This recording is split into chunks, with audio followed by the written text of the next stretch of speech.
gawing biro mo? Bakit nasaktan ako?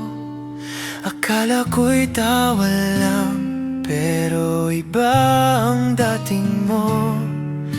Sa isang salita, nagbago ang ihip ng hangin. Hindi ko alam kung saan ako lulugar sa'yo ngayon.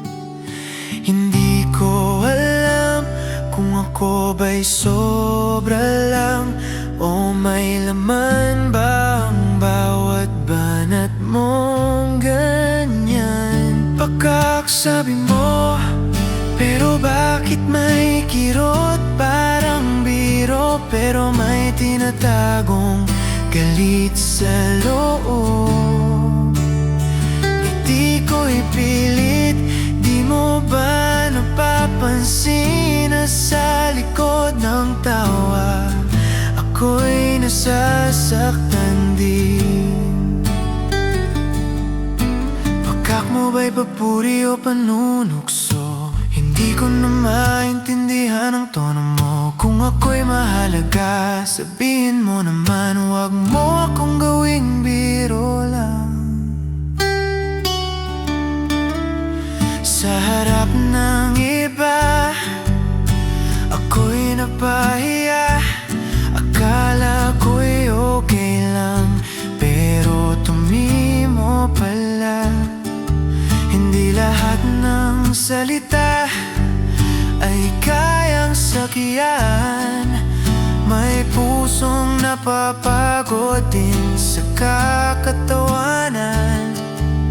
Kung alam mo lang kung gaano kasakit yung biro mong akala mo'y maliit.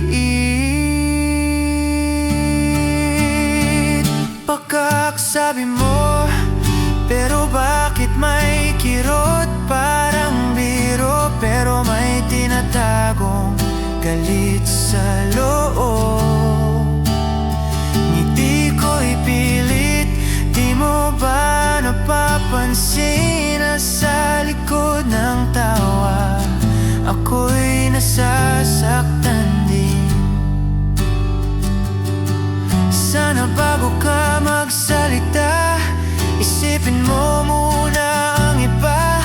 Hindi lahat kayang tumawa sa salitang may tama pala.